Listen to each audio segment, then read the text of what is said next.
And as time flies by, you'll open up your eyes wide. You feel it's gonna go your way. Hey, hey, it's a brand new day. Hey, hey, hey. Welcome back to Marbella Now. My name is Nicole King, and following on from our interview yesterday with Anna Scott of the Makeup Room, talking about the movie she's working in, we have today Franky Lankester, who is part of that movie. Franky, so nice to see you again. Again, exactly. Again. I had no idea it was going to be you, and Anna said, oh my, this guy and this. And we actually met a couple of years ago at Paloma Blanca, when you were filming a gangster movie in Marbella, which I wasn't very happy. I know. And I came back with a total different concept. Well, I'm really nice to see you again, and I hope you didn't take offense. I was just so in shock. No. We're just filmmakers, and sometimes do a gangster film, and now it's going to be a psychological thriller. So it's always something else. It's funny, as you see from like my backdrop and everything about my show, it's all very La La Land, and my Marbella is just so gay. So obviously it's like the anti-synthesis of everything. But really nice. The movie was a big success. Yeah.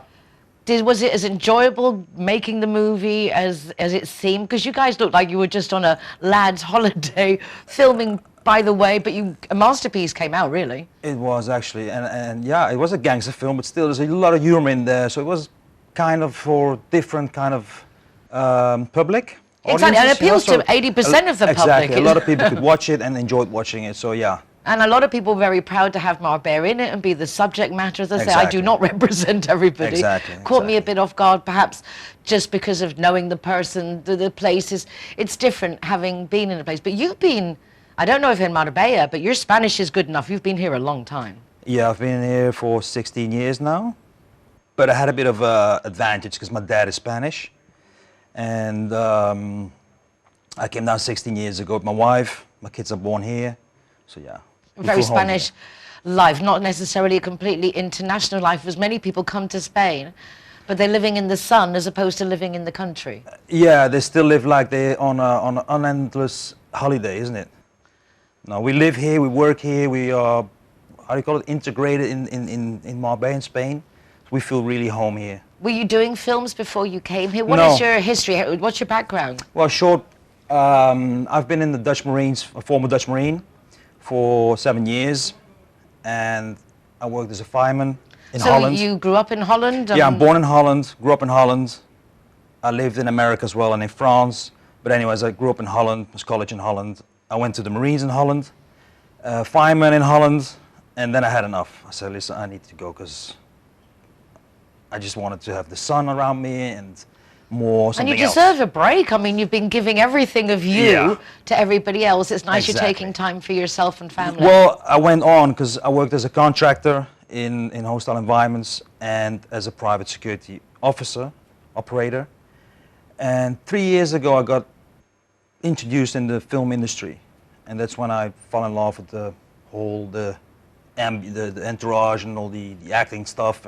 And that's when I started. I can empathize. I'm loving doing the television, and it's the same thing, the people you get to meet, the challenges. Well, it was never my plan to be an actor, to be honest.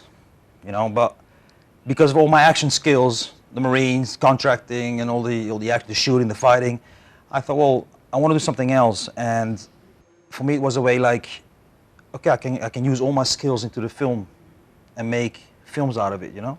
And that's what I'm trying to do. And how did you put that into practice? Because one thing is to say, I'm going to do films. Another thing is actually... Well, yeah, no, it wasn't planned at all. In Marbella, I had like a break, and somebody phoned me up, said, listen, we need a bodyguard for a music video. And I said, well, okay, I'll do it as an extra. And I did it, enjoyed it. And then the director said, listen, Franky, you did a great job. I got a short film to do in America. Would you do it? Can you come over? It's not paid. Always the same. But I said, okay, cool, I'll do it. So I went to America, and that's when I got introduced the first time with cameras, lightnings, crew, other actors. And that's when I thought, hey, that's something what I could be doing for a month now. So this movie that you're making now, it's called 4D. Yeah, this is 4D. This is one of your idea. Who wrote the script? Tell us a little bit about the project and how it's coming together. Well, by coincidence, I met this guy again, which I know from 12 years ago. He was a computer, software, I don't know how you call him, the software developer. And I met the guy again like last year. And he said, "Hey Frank, I've seen you doing films, blah, blah, blah." I said, "Hey, how you doing, Tony?" "Yeah, what are you doing?" "Well, I'm in the film business as well now. I do writing and directing." I said, "Wow, well, I'll do producing, because I'm not that of a director, but I can produce. And I love to produce and act." So we've joined together. He wrote this script, and it's a script which is doable within these difficult times, because we all have the restrictions and all the COVID things, and it's very difficult and hard to get films done. So he wrote this script, which we need very little actors, basically a few locations, and we can do it all in Marbella. And it's what I said, a Psychological thriller. psychological thriller. I always struggle with that word. Hey, we all do. We all don't do. worry. So yeah, we started shooting. We started the prep like 2 months ago, and we started shooting yesterday. I love it that you have the Marbella International Film School Involved as yeah. well. Nicole is a good friend of mine, and I said, "Listen, Nicole, I want to do something else. I want to try to do a film, make it look as good as possible, and then with your students, because she's teaching all her students. So we did an audition, live casting with them, and I must say, good quality. And we picked a few of them. They're all going to be in the film, and the lead is Sarah Love Spent, yeah, I'm saying it right. And she's doing a great job until now. When is the film due to be finished? When do you hope to have it all in the can? Well, I couldn't say that, but Tony Bianchi, which is the director, he's the creator of the whole thing, the writer and the director, and the editor. And he reckons we can get it just after summer. And then for distribution, nowadays, obviously, with YouTube and things like that, it's easier to get things out there, but do you plan on taking it through standard distribution channels for movies? How does that work? Yeah, distribution is always a hard thing to do. We got some distributors who were waiting for the film.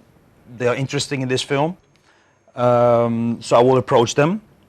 But the idea is to get it like a territorial sales, and then eventually it will go to Amazon or Netflix or all the platforms. It's always going to the platforms, isn't it? At Wonderful. The end. And what's your role in the movie? Well, the film, I can say a little bit about the film. The film is about a stalker, and he's going after this girl, and he's gonna go for her, he's gonna grab her, abuse her, and then he's gonna put her in a room to die.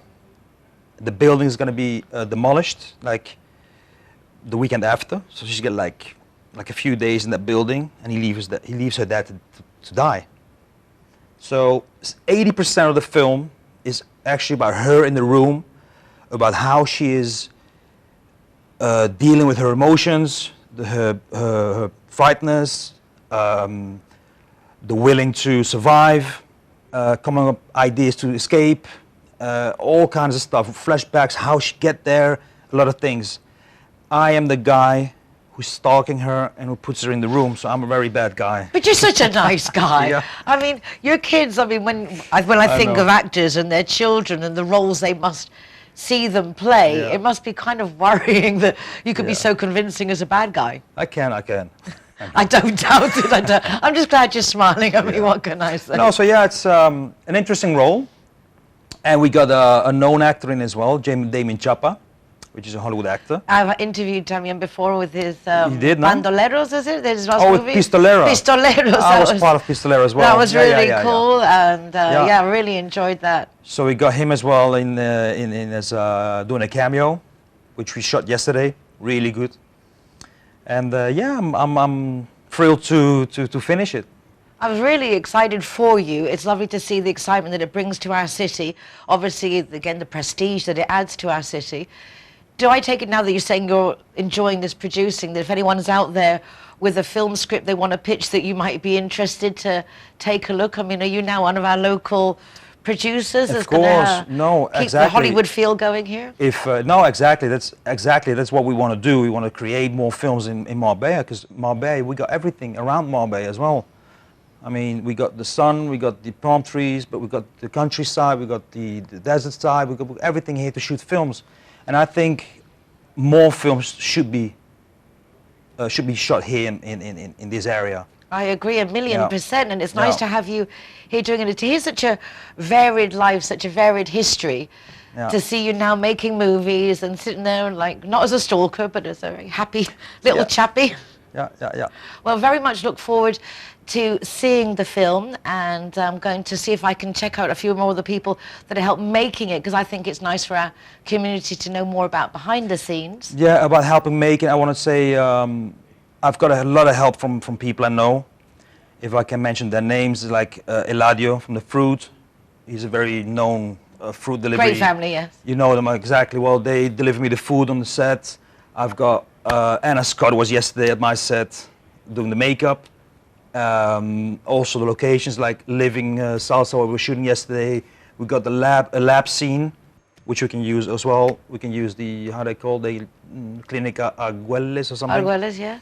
So yeah, a lot of people supporting me, willing to help me during those difficult times. So yeah, it's I'm blessed. Yes, you really are. I You am. really are. You're living the dream, and it's nice Yeah. that we can share that dream with everybody. So keep your eyes out for 4D, movie made in Marbella, with a great team. What can I say? Frankie, thank you so much. Thank you so much Really for nice to receiving me. see you again, to Yeah. see that you're doing more things and see you again looking so soon. well on it. Well, we're going to go now to messages from our sponsor and also our Zero Hero venues, where the designated drivers are welcome to go and get free soft drinks if they're taking the drinkers home safely. Judy and John are getting along famously. They have so much in common, which now includes both being too tipsy to drive home. Oh, John, you can't drive home like that. Neither can I. John looks worried, but not our Judy. She simply calls Linear Director for a free taxi and a tow truck to take her and her car home.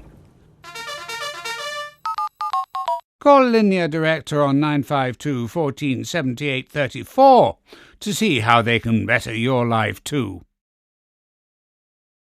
Judy likes to consider herself a clever young woman, which is why she thought very carefully before choosing her insurance company.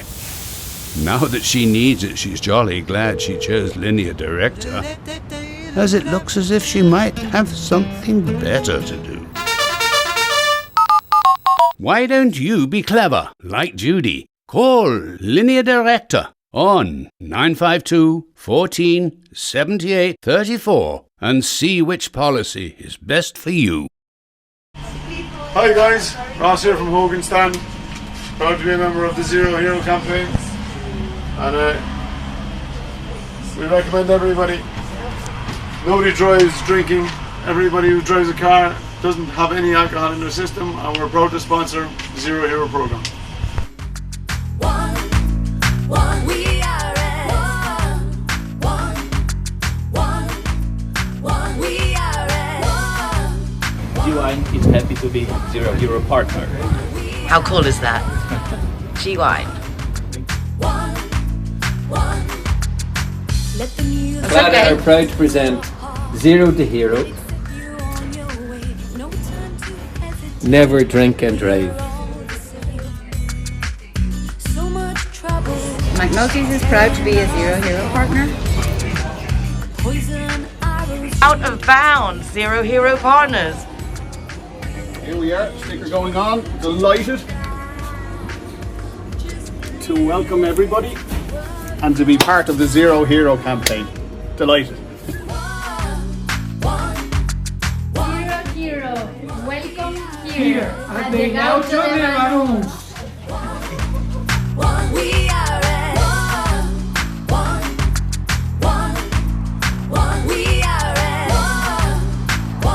welcome to Lemongrass, Doña Lola. Thank you very much.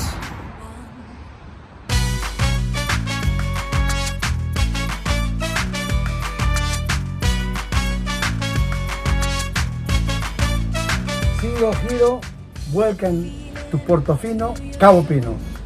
Let it set you on your way. No need to. Guys, Kazatua is proud to welcome the Zero Heroes. So come on in and enjoy free soft drinks for anyone who is the designated driver. Thank you, Nicole.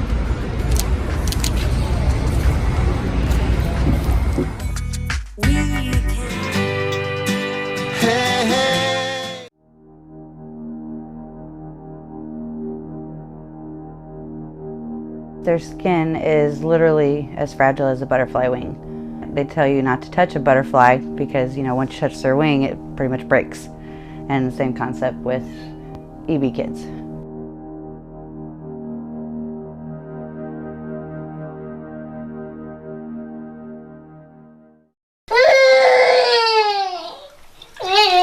It's okay. It's all right, big guy.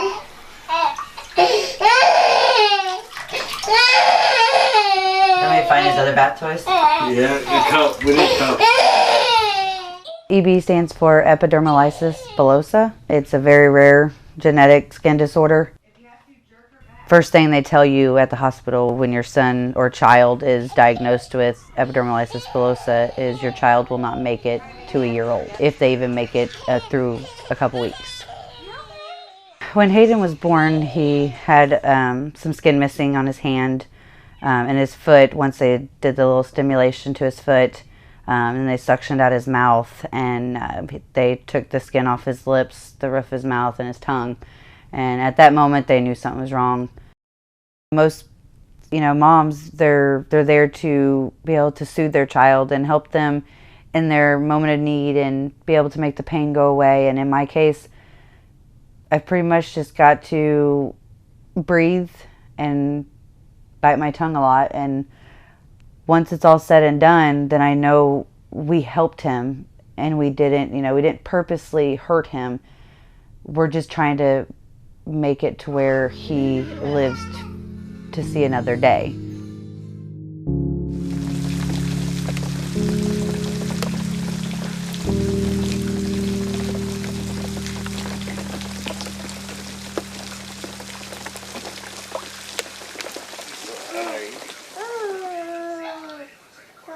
I always ask myself, you know, why me? Why does my son have to go through this? Why did this happen to me? But I always tell myself, that little boy, I have to give him the life that any other kid would deserve. We are going to try and let him live a normal life and not be secluded out due to his skin. Hey! Do I put it on Mickey? My turn. Good. Good. Next. Hayden. It's really rough to swallow, knowing that we could wake up tomorrow and my son not be here. He may not make it to his second birthday. We may not be able to see him start school or be able to try to drive or even graduate high school. And it's very hard to take that in and realize that, but I know as long as I am giving him the life that he deserves and the help he needs, I'm good. I know I did my job right, even though we may not be able to see things, you know, in the future. Don't feel sorry for me. There's a reason I am in this position in life. I have this child of mine that's precious, and I don't want people to ever feel sorry for me or my family at all. No matter what, God gave me this baby for a reason. It either to make my marriage stronger, to make me stronger, to show that I can overcome anything in this world throws at me. He has his moments, but I tell you what, no child in that position is weak at all.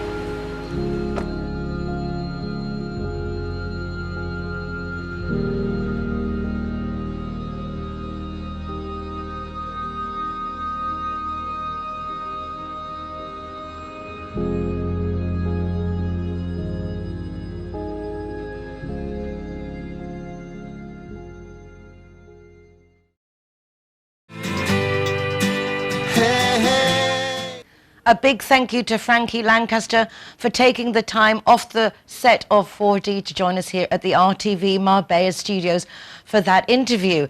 Now I'm going to take you out and about. We've come out and about to hook up with Lucy Chivers, our book girl. Book Lucy, good morning. How are you? Hi, we're fine, thank you. It's really, what a pleasure to be in this garden. The sound of the breeze, the birds, close to nature. Very much so. You love reading. You're one of the most read people I've ever met. Tell us about the book you've chosen to share with us this week. It's a murder mystery, Moonflower Murders. And that's a big book. It is. It's actually a book within a book, so you get two for the price of one. Tell us more. Basically, the premise is a ex-publisher is in Greece with her boyfriend running a hotel, and a couple come to see her because their daughter has gone missing. And she went missing after she read the last book that she edited. So she goes back to England to try and find out the mystery. And the last book she read, the daughter I mean, is actually in the book. Aha, so you get to read both books. Yes. And does the book within the book hold the secret to the mystery? Allegedly. Allegedly, but okay. You have to read it, I'm not telling you. Tell us a bit about the author. Why did you choose this book? The author is Anthony Horowitz, and this is the second book in a series, but it's a standalone as well. So you can read this on its own. You don't have to read the first one. I like him because he's a bit like Agatha Christie. So the book within the book is very much of the golden age of Agatha. So you get modern and you get old-fashioned. And I just loved it, absolutely loved it. Couldn't put it down. So, did you know this author previously? How did you come to actually choose this book? Well, my sister was given the first one as a birthday present, so obviously I read it and got absolutely hooked on him. And he's just... The books are so twisty and the characters are real people. You know that they're real. You just read it and it's perfect for the beach this summer because you can just lay there and just read and it takes your mind off your mask. Another book you've recently read was written by your neighbour, Jerry, wonderful Jerry Hagan. I sat down to read it and thought, oh God, this is going to be awful. Sorry, Jerry. And I absolutely loved it. I couldn't put it down. And apparently he's writing the next one. So I'm really looking forward to that. But it's written in such a way that you can understand the sci-fi. Because I know a lot of people, including me, get a bit confused about... What did you think sci-fi was that's now changed based on what you've read? Well, I always thought it was things about being in space and rockets and just weird things, which didn't capture my imagination, and this did. I got absolutely hooked on it. It is sci-fi, but it's not. You can read it if you don't like sci-fi, and it goes into computers, really. Did the storyline make you think? That's what made me consider things that, yes, you kind of think about, but you don't really think about, but then it's like there are more options out there than we kind of expect sometimes. Yes, yeah, I thought maybe this is going to happen in the future, and it's quite possible it could be the future. Was it a future you'd ever contemplated before reading the book? Oh God, no. But the computer bits, the sci-fi bits, they are explained in such a way that I could understand it. And it's called Mere Thor. And I would really recommend it. I really would. And the nicest thing is it's a local laddie, so how cool is that? I know, and I'm really, really proud to know him. I was absolutely amazed that I loved it so much. So well done, Jerry.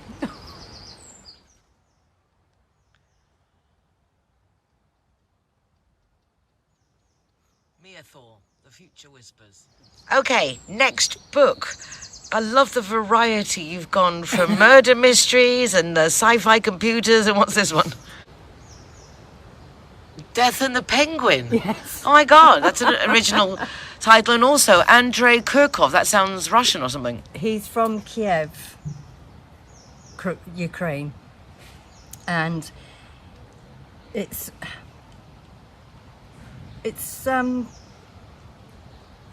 different. It's funny, it's sad,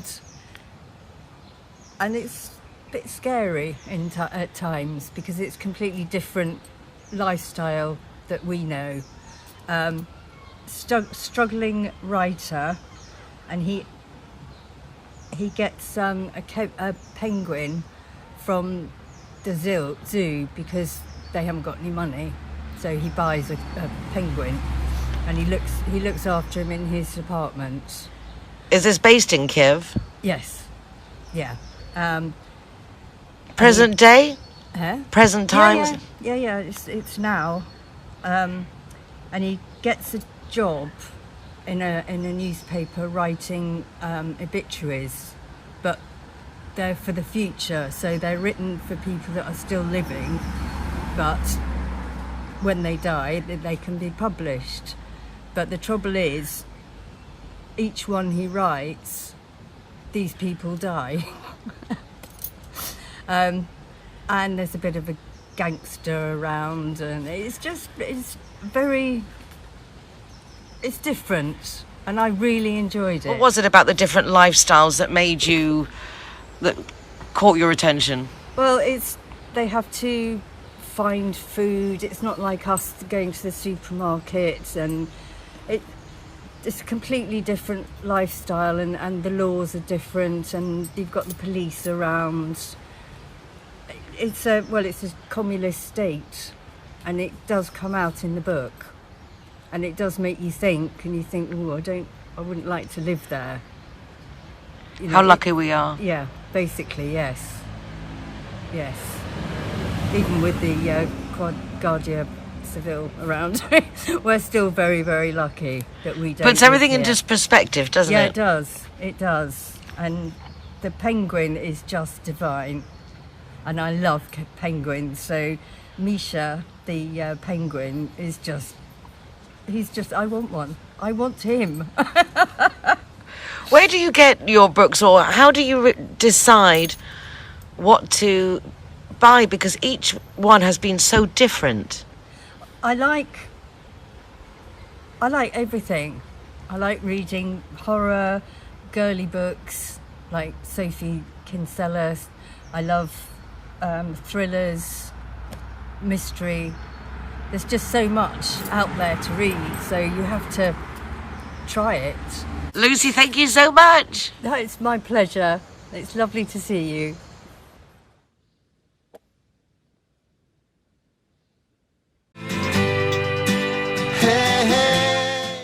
That's it for today. Thank you so much for joining us on Marbella Now. If you'd like to check out recordings of the show, please do go to the RTV Marbella website, or for NicoleKing.es, which is my website with links directly to the show, my column Marbella Moments in the Euro Weekly News, and full listing of our Zero Hero partners in zerohero.es.